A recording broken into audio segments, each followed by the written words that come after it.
In the forgotten annals of history, where ink has faded and stone has turned to dust, there are stories that refuse to die. They linger in the cold air of ruined palaces and whisper on the wind that sweeps through empty thrones. This is not a tale of heroes or glorious conquests. It is a story of decay, etched in the heart of a fallen kingdom, a kingdom that chose to bury its brightest star in eternal darkness.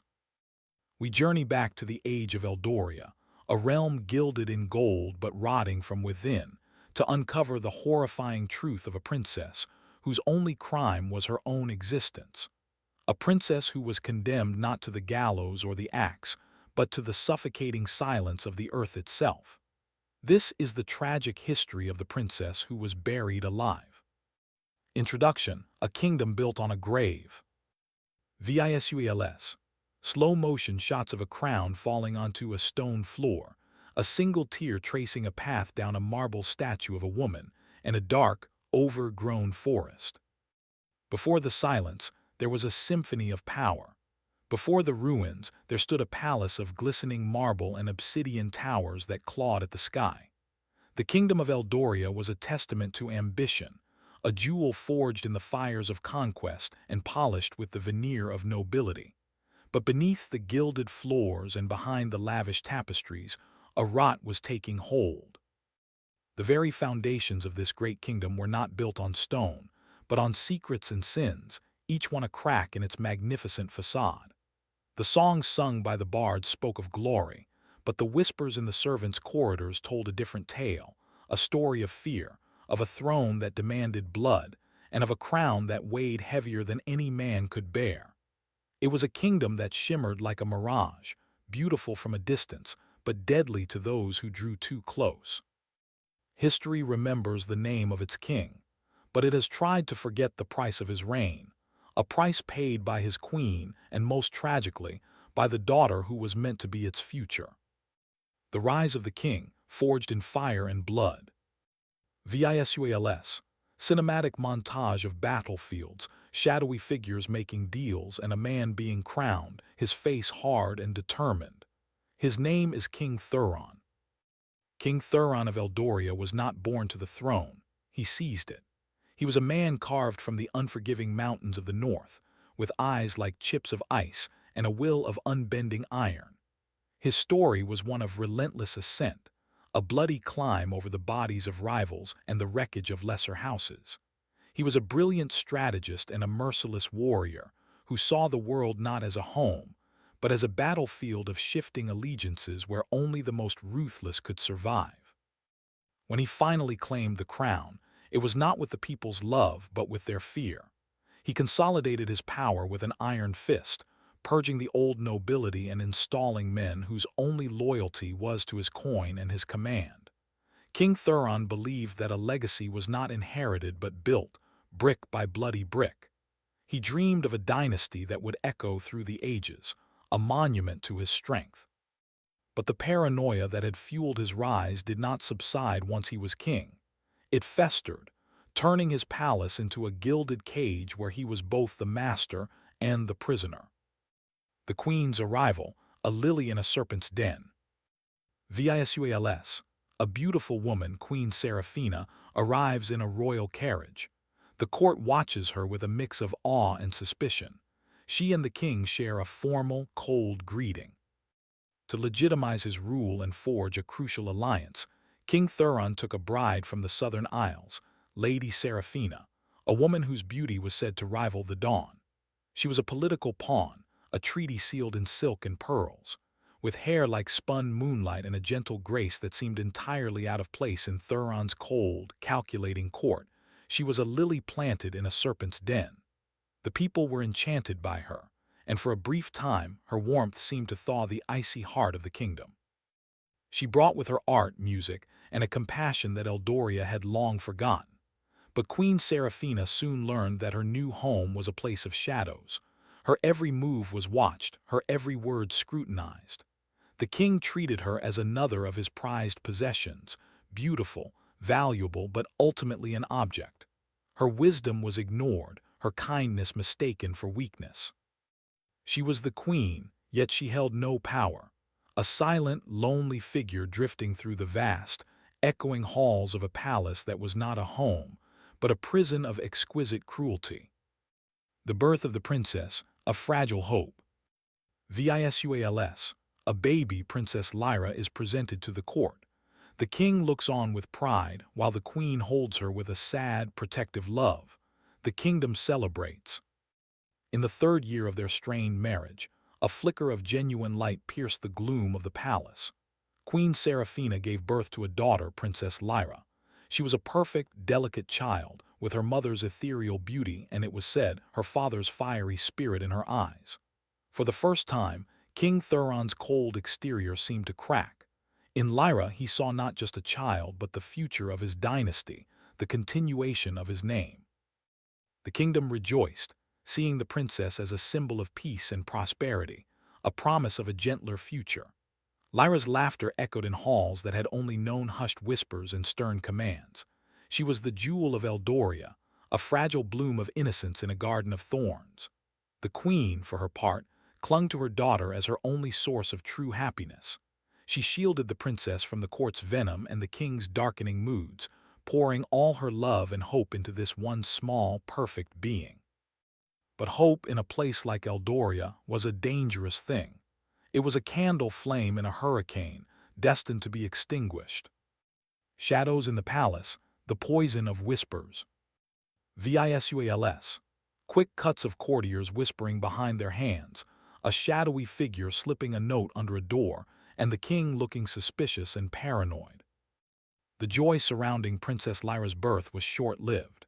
In the court of King Thuron, envy was a currency, and betrayal was a tool of advancement.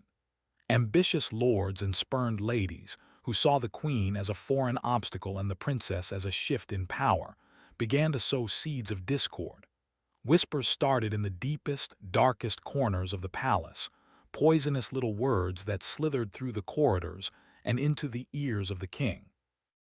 They questioned the queen's fidelity, her quiet sadness twisted into something sinister. They spoke of her solitary walks in the garden, her preference for poets over generals, and the distant look in her eyes. These were baseless rumors, born of jealousy, but in the fertile ground of King Thuron's paranoia, they took root. The king, obsessed with the purity of his bloodline, began to watch Queen Seraphina with a new, chilling suspicion. The shadows in the palace grew longer, and the air grew thick with unspoken accusations. The very walls seemed to be listening, waiting for the moment the first crack would shatter the kingdom's fragile peace. The king's ambition, a hunger that consumes all. Visuals. King Thuron obsessively studying maps, overseeing harsh punishments, and ignoring the queen and princess. His face becomes more haggard and cruel. King Thuron's ambition was a bottomless abyss. Having secured his throne, he now looked beyond his borders, dreaming of an empire that would dwarf all others. This insatiable hunger for more land, more power, more fear, began to consume him entirely. He became a ghost in his own palace, his days spent in war councils and his nights poring over maps, his world shrinking to lines of conquest and strategies of domination. His family became secondary to this grand, cold vision. The laughter of Princess Lyra no longer reached his ears, and the sorrow in Queen Seraphina's eyes went unseen. He demanded absolute loyalty, and any hint of dissent was met with brutal force. The dungeons overflowed, and the executioner's axe was seldom clean. His quest for a lasting legacy was ironically eroding the very foundations of his kingdom, replacing stability with terror. He was no longer just a king. He was a tyrant, blinded by the dazzling prize of empire, and oblivious to the fact that the greatest threat to his reign was not an invading army, but the poison he allowed to fester within his own home. The queen's silent struggles, a cage of gold. Visuals. Queen Seraphina in her chambers, looking out a window at the free world outside. She cries in secret, writes letters that she then burns, and flinches from the king's touch. While the king waged wars on his borders, Queen Seraphina fought a silent, desperate battle within the palace walls. Her life was a performance of hollow smiles and empty courtesies. She was surrounded by opulence but starved of affection, adorned in jewels but shackled by loneliness. Each day was a trial, navigating the vipers of the court who watched her with predatory eyes, eager for any sign of weakness. Her nights were worse, spent either alone in her vast, cold chambers or enduring the chilling presence of a husband who had become a stranger. Her pleas for his attention were met with indifference, her warnings about the court's treachery dismissed as feminine hysteria. Queen Seraphina's spirit, once so bright, began to wither.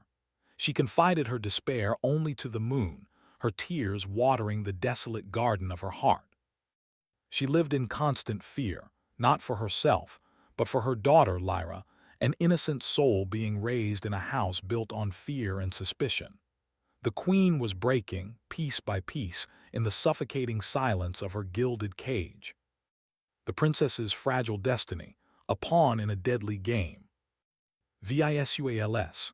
A young Princess Lyra playing with a doll in the gardens, unaware of the dark figures watching from the palace windows. She is always isolated, often alone.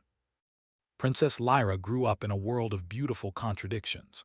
She slept in beds of silk but felt the cold draft of fear from the hallways. She was served feasts on golden plates but tasted the bitterness of her mother's hidden tears.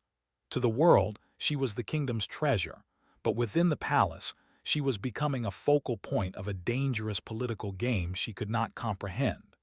Her every move, every word, was a potential weapon to be used by the factions warring for the king's favor. For the queen, Lyra was a reason to live. For the king, she was a symbol of his legacy, a legacy he was beginning to doubt. For the schemers in the court, she was the key to a checkmate, a vulnerability to be exploited. She remained blissfully unaware, a child who loved stories of brave knights and kind queens, never knowing she was the central character in an unfolding tragedy. Her innocence was a stark, painful contrast to the web of deceit being woven around her, a web that was slowly, inexorably, tightening its threads. The forbidden secret, the lie that shattered a kingdom. Visuals. A stormy night. A treacherous lord presents a forged letter to the king. The king's face contorts from doubt to pure, murderous rage. He shatters a mirror with his fist. The final blow came on a night when the heavens themselves seemed to weep, a torrential storm lashing against the castle. A cabal of the king's most trusted and most treacherous advisors, led by the cunning Lord Valerius, chose their moment. They presented King Thuron with what they claimed was irrefutable proof, a series of forged letters and paid-off witnesses all swearing to a devastating secret. They claimed Queen Seraphina in her loneliness had taken a lover, a court poet who had long since vanished. And their most venomous lie, the one designed to break him completely, was that Princess Lyra was the bastard child of this affair, not of royal blood. It was a masterfully crafted deception, playing on every one of the king's deepest insecurities about his legitimacy and his legacy. The truth no longer mattered. The poison of the idea was enough. In that moment, King Thuron's paranoia, ambition, and pride coalesced into a singular, all-consuming fury. His love for his daughter curdled into blackest hate. The crown was tainted, his bloodline a lie. The man died and a monster was born. The fall of the throne, a kingdom drowns in blood. Scenes of chaos, royal guards dragging people from their homes, fires burning in the capital city, peasants and soldiers clashing in the streets. The king's rage was not a quiet fire. It was a conflagration that swept through Eldoria, burning everything it touched. His madness was now law. He unleashed his royal guard upon the court and a brutal purge began. Accusations were sentences, and trials were a formality before execution. Lord Valerius and his conspirators, having unleashed the beast, now directed its fury, eliminating their own rivals in the ensuing chaos. The terror spilled from the palace into the city streets. Tax levies became unbearable as the king funded new, pointless wars. Food became scarce. The people, already living in fear, were pushed past their breaking point. A spark of rebellion, long suppressed, finally ignited. Riots erupted in the capital, growing into a full-scale civil war. The kingdom King Thuron had fought so hard to build and expand was now collapsing from within, drowning in the blood of its own people. The throne, once a symbol of his ultimate power, was now the epicenter of a violent storm of his own making. The queen's tragic death, the last tear of a broken heart. Visuals, the king confronting the queen in her chambers. She looks terrified but defiant, close up on a goblet of wine. The queen lies on the floor, a single tear rolling down her cheek as life fades. In his maelstrom of fury, King Thuron finally turned his attention to the woman he now believed was the architect of his ruin. He confronted Queen Seraphina not with a sword, but with a quiet, venomous cruelty that was far worse. He laid the evidence before her, watching with cold satisfaction as the color drained from her face, not from guilt, but from the horrifying realization of the depth of the betrayal that had ensnared them all. Her denials were met with a hollow laugh. He did not grant her a swift end. That evening he commanded her to attend a private dinner where he raised a toast to truth and consequence. He watched, his eyes devoid of any emotion, as she drank from a poisoned chalice. Her death was slow and agonizing, a silent collapse in the heart of the palace she had never been allowed to call home. She died alone on the cold marble floor, her last thoughts not of her monstrous husband or her shattered life, but of the innocent daughter she was leaving behind in a world run by monsters. The king's downfall, the reaper claims his crown. Visuals, the rebellion storms the castle gates. The king fights like a cornered animal but is overwhelmed. He is dragged through the mud and executed unceremoniously. With the queen dead and the kingdom in flames, King Thuron's reign entered its final bloody chapter. The rebel army, swollen with vengeful peasants and defecting soldiers, breached the capital's defenses and laid siege to the palace itself. The king, barricaded within his fortress, was no longer a brilliant strategist but a cornered beast, lashing out at his few remaining loyalists. When the gates were finally smashed open, he did not surrender. He met the tide of rebels with a sword in his hand, his royal armor stained with the filth of battle. But he was just one man against a tidal wave of hatred. He was disarmed, beaten, and dragged from his throne room, not as a king, but as a butcher. There was no grand trial. His sentence was delivered by the roar of the mob.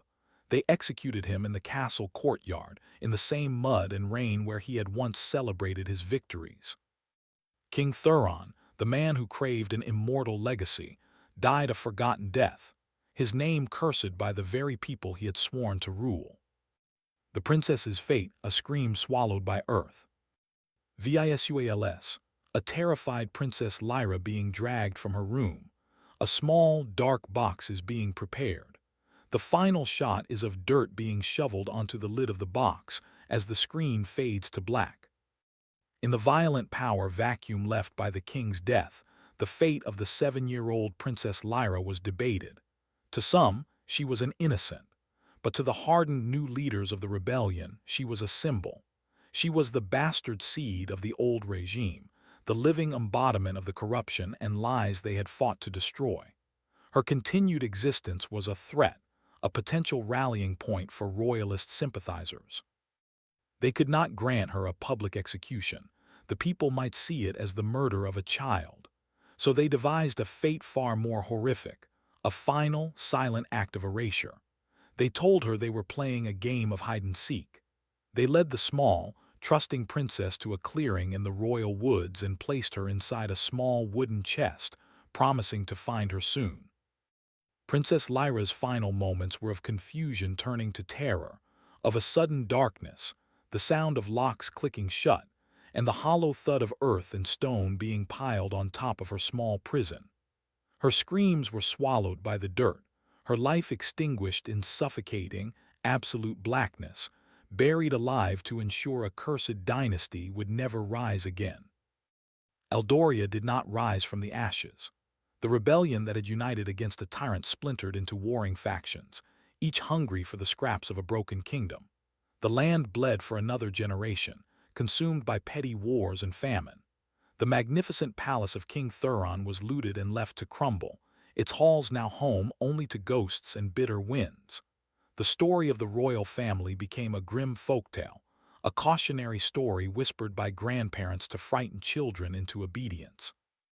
They spoke of a mad king, a sad queen, and a lost princess who vanished without a trace. The location of Lyra's unmarked grave was forgotten, lost to the indifferent march of time. The woods where she was buried grew wild and dark, and locals avoided it, claiming to hear the faint cries of a child on moonless nights. The kingdom of Eldoria, once so proud and mighty, was utterly erased from the map, its legacy nothing more than a field of bones and a haunting, sorrowful silence. Visuals. Extreme close-up on the weathered face of a stone angel in a graveyard. Rain begins to fall, streaking down its face like tears. The tale of Princess Lyra is a brutal lesson etched in the unmarked grave of a child. It teaches us that ambition, when untethered from humanity, builds empires of sand, destined to be washed away by tides of blood. It shows us how easily truth can be murdered by a whisper, and how innocence is the first casualty in the wars of power. King Thuron, in his desperate quest for an eternal legacy, achieved only eternal infamy. Queen Seraphina, a beacon of light, was consumed by the darkness she was forced to inhabit. And Princess Lyra, the symbol of hope, became a sacrifice to the very fears and hatreds she was meant to heal. Her fate serves as a chilling reminder that the grand tapestries of history are often woven with threads of personal tragedy, and the foundations of new eras are sometimes laid upon the bones of the innocent who were buried to make way for them. Their kingdom is gone, their names are forgotten, but their pain lingers, a permanent stain on the pages of time. History bleeds, and its echoes are written in the cries of kings, queens, and lost princesses. This was the Fear Room. Don't forget to subscribe and like for more dark history tales.